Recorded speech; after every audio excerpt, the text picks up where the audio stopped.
The high-pressure atmospheric stabilization over the Eagle Valley has forced Beaver Creek Resort to begin ending its season weeks ahead of schedule. This chart details the timeline contraction. Management is abandoning the target April 12th closing date for an actual closure on March 29th, driven by a critically low 20-inch base that has reduced operations to just 11% of available trails. This immediate shutdown displaces the region's remaining ski traffic, funneling all incoming Easter holiday crowds directly onto Vail Mountain. To absorb that volume and survive until their scheduled April 19th closing date, Vail Mountain operations crews are actively farming snow, scraping and redistributing the remaining base across the degrading slopes. The regional winter economy has contracted prematurely, compressing the usual valley-wide revenue and logistical load into a single operating footprint. The high temperatures driving this early melt have officially pushed Eagle and Summit counties into an extreme and exceptional drought classification. Looking at this regional hydrology heat map, the data plots the worst snowpack deficit in the 41-year history of the SNOTEL monitoring program. In response, local governments have triggered mandatory Stage 1 water restrictions.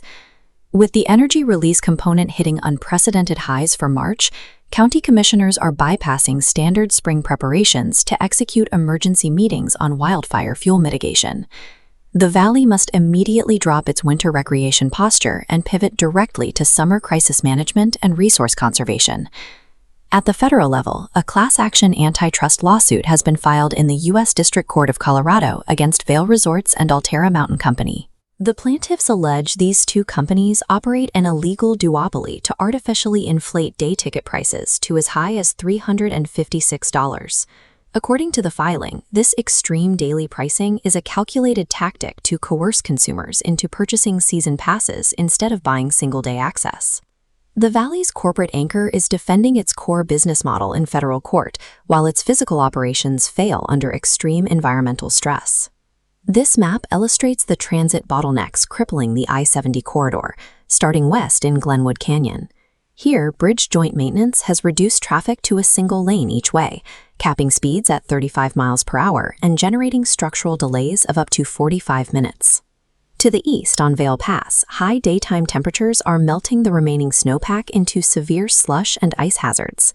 Code 15 traction laws remain active, requiring strict minimum tire tread depths for all passenger vehicles. With both primary egress routes heavily restricted, regional mobility is compromised. Drivers must strictly adhere to safety mandates and plan for major delays. Every resident and local business must immediately comply with the mandated Stage 1 water conservation protocols to preserve the municipal supply. Motorists navigating the restricted mountain passes need to pack a comprehensive 10-hour emergency survival kit before initiating travel. The winter economy has ended early.